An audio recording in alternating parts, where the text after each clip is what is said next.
Victoire 3-0 contre le Luxembourg sans trembler. Franchement, un match abouti. On ne s'est pas trop fait peur. Même si tu vois les statistiques, tu vois que le Luxembourg en face, ils n'ont pas été dangereux. Franchement, ils ont des vrais principes de jeu. Ils refusaient pas le jeu. Franchement, ça n'hésitait pas à attaquer, à essayer de combiner, à conserver la balle, à multiplier les jeux de passe. Franchement, c'est pas pour rien que, voilà, qu'ils ont fini troisième de leur groupe à 5 points de la Slovaquie pour se qualifier à l'Euro. Ils ont perdu en Géorgie au barrage. Mais franchement, c'est une belle équipe. Une belle progression pour cette équipe. Franchement, cette équipe avec un on connaît le petit pays. Franchement, ils ont de vrais petits joueurs. Franchement, ça combine bien. Le jeu ensemble était pas mal, mais honnêtement, en face, tu as l'équipe de France, tu n'as quasiment aucune chance de t'imposer. Et franchement, ouais, c'est ce qu'on a vu, hein, que ce soit Mbappé encore triplement décisif. Double passeur, buteur, il l'a dit lui-même.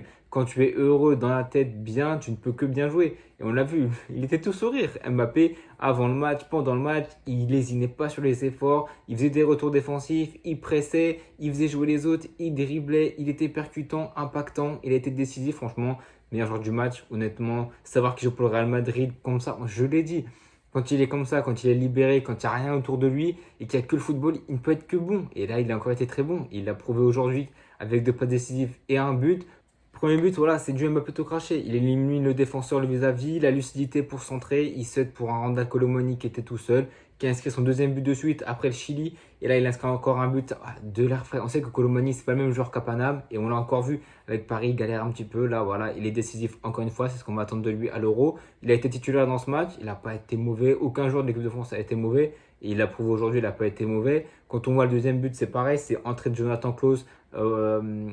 À la mi-temps, entre Jonathan Klaus, à la place de Théo Hernandez. Théo Hernandez qui venait d'Australie, qui avait déjà fait la préparation avec la Milan, il a déjà enchaîné des matchs amicaux. Et voilà, il a joué 45 minutes pour le faire reposer. C'est Klaus qui est rentré à la 45e. Il a fait un bon match, il a mis un superbe but. Son deuxième but avec l'équipe de France, avec une belle passe voilà, c'est une passe décisive qui va être comptée dans les stats comme une passe décisive, mais c'est une passe de construction. C'est Griezmann sur un corner, Mbappé qui trouve Klaus tranquillement, qui était tout seul. Il envoie une vraie frappe, franchement, coup du pied, brossé, barre entrante, franchement, le gardien ne peut rien faire. Ouais, ça fait deux buts et ensuite, voilà, tu as après entrée de Barcola qui est rentré à la 80e, qui jouait ses premières minutes en bleu. Il a été bon, il a eu 10 minutes, 10-12 minutes pour jouer. Voilà, il s'est mis un petit peu en jambe, il a fait une belle passe. Ça, c'est une vraie passe décisive pour Mbappé en bout de course. On pensait que ça allait être à côté, au final, il a réussi à la mettre. En même temps que Barcola est rentré, Giroud est rentré, il a reçu une ovation incroyable. C'était Griezmann qui sortait à la place de Giroud. Voilà, les deux se sont fait acclamer. Qui devient le joueur le plus âgé à connaître une sélection en bleu. Je crois que c'est sa 127e sélection si je ne me trompe pas. Donc ouais, franchement, il est rentré, voilà, c'est pour faire croquer tout le monde.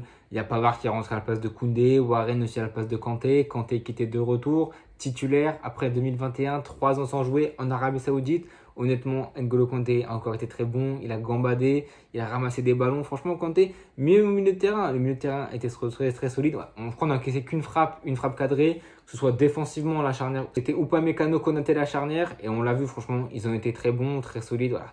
J'attends de voir avec plus d'adversité parce que là, c'est normal, c'est contre le Luxembourg. Déjà, le Canada, ça nous donne des réponses parce que le Canada est rapide sur les ailes, a de vrais joueurs de ballon. Donc là, ça peut nous donner quelques petites réponses avant l'Euro. Mais ouais, franchement, la charnière Konaté, Upamecano a été solide. Ensuite, c'est Saliba qui est rentré à la place de Upamecano, qui a une petite gêne à la jambe gauche. Donc on espère que c'est pas trop grave. Mais Saliba, quand il est rentré, pareil, il a fait du bien, même dans ses relances, dans sa défense, solide. Franchement, il n'y avait rien à dire. Ouais, Warren est rentré sur le place de Kanté. Kanté qui, je l'ai dit tout à l'heure, franchement, ça me fait plaisir de le revoir sous le maillot bleu. Franchement, il a fait un très bon match, tout comme Youssouf Fofana au milieu de terrain. Franchement, il a bien taffé au mitard, il a été très bon. Un des Français qui a touché le plus de ballons, il me semble. Franchement, ouais.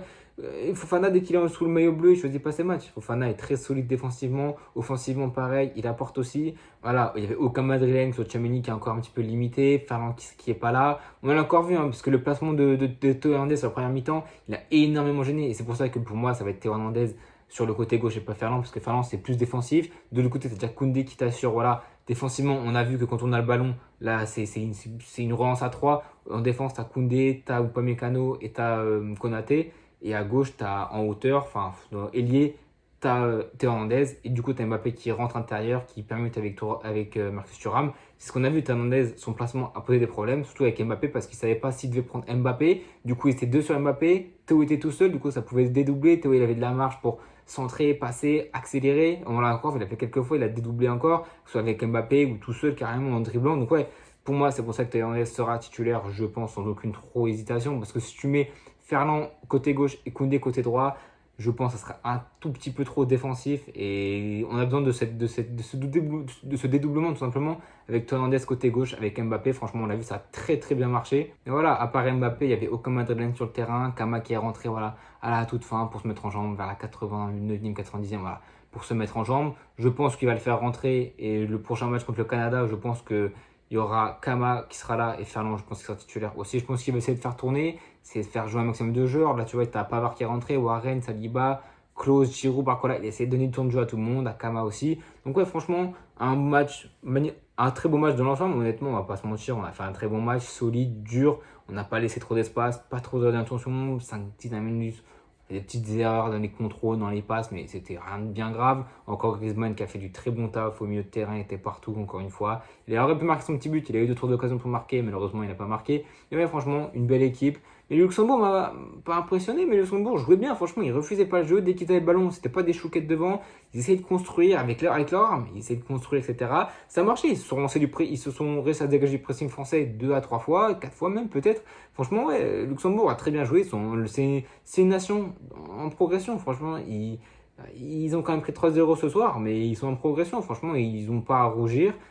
Certes, vu la circonférence du pays, tu peux pas non plus sortir des cracks à tous les postes, mais voilà, tu as des petits joueurs pas mal, tu as des joueurs qui se débrouillent, tu as des joueurs qui jouent voilà, en deuxième division allemande, un petit Bayern qui était sur le banc, le 10 là, qui jouait, je crois, Slavia Prague, le défenseur qui jouait au LA Galaxy, même équipe que Loris et Giroud. Bref, et voilà, il y a du niveau dans cette équipe. Collectivement, c'est solide. Et c'est pour ça qu'ils ont fait une troisième de ce groupe et qu'ils voilà, ils sont pas imposés un barrage contre la Géorgie. Ils ont perdu 2-0, il me semble. Il me semble, mais Luxembourg est en progression. Et on l'a vu aujourd'hui. Ils ont fait un match solide. Malheureusement, contre la France, bon, tu ne peux pas faire grand-chose non plus quand même. Quand tu as les favoris de l'Euro devant toi, tu peux jouer aussi bien que tu veux. Tactiquement, tu peux être solide. Au final, tu n'as pas les qualités que l'équipe de France a à toutes tes lignes. Mais en tout cas, ouais, match solide du Luxembourg. Match abouti de l'équipe de France sans trop se faire peur, sans trop de soucis. Honnêtement, franchement, match solide de toute l'équipe. Il n'y a pas de flop à peut-être Marcus Thuram, où j'ai pas trouvé assez percutant, je trouve. Ouais, assez invisible, je pense. Ouais, je pense que ça serait peut-être Marcus Thuram. Mais sinon, pour moi, les tops, c'est Mbappé. Ça serait Youssouf Fofana, j'ai bien aimé son match. Ça serait.